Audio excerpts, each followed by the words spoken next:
Imagine waking up in your home to realise yet again that the sewerage has come up your sink or your bath, or it's in your washing machine.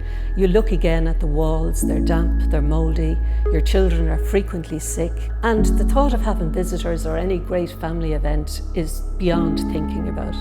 Just imagine the shame, the frustration, the horror you would feel on a regular basis waking up to that reality.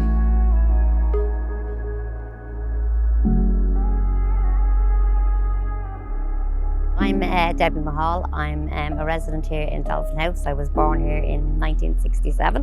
The upkeep of the flats wasn't properly maintained, and that was basically the problem. Inside the homes then were becoming mouldy, damp. There was a lot of smells in people's homes, and I suppose it was shame and embarrassment that they shouldn't have had. The fact that children weren't able to go to school because there was respiratory problems. So there was the shame, the embarrassment, and then there was the physical and the mental problems that people had from living in the conditions that they were living in. Once I became aware of that as a reality for many people living in Dolphin House, I couldn't ever become unaware of it. I needed to do something about it. Cecilia Forrester is my name. I have been very involved in leading the Dolphin House campaign around the housing conditions that residents and tenants are living with there.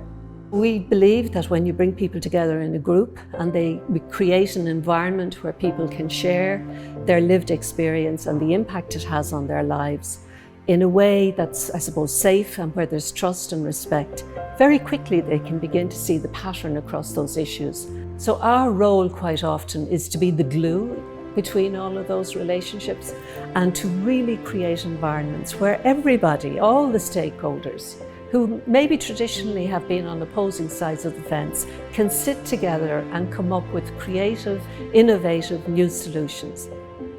What stands out in CAN's work is that it has a very coherent approach to building leadership at a local level and supporting that leadership to promote effective change through identifying clearly issues that need to be addressed and mechanisms to address those, and doing that in a sustained way over time.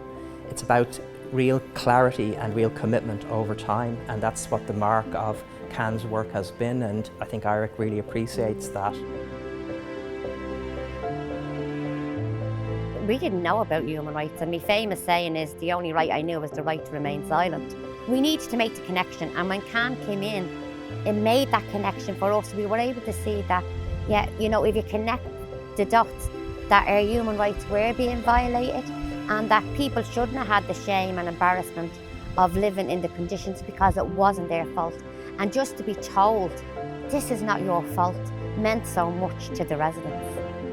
People have learned to believe that their voice doesn't count and they have no hope. So a lot of the time what we're doing in our work is holding out the hope and the vision that change is possible. And sometimes we have to hold that for people before they can feel it for themselves. But once they feel it and once they take it, then they're really ready to engage. Our success was dramatic insofar as together we managed to get regeneration on the table in a time of recession. But it's incredible to think about how slow that can happen. I think CAN's approach is relatively unique in Ireland, but it really is an approach that needs to be developed much further. It needs to be broader and more sustained, but to do that it needs support in a much wider way in terms of particularly financial support, I would say, over an extended period of time.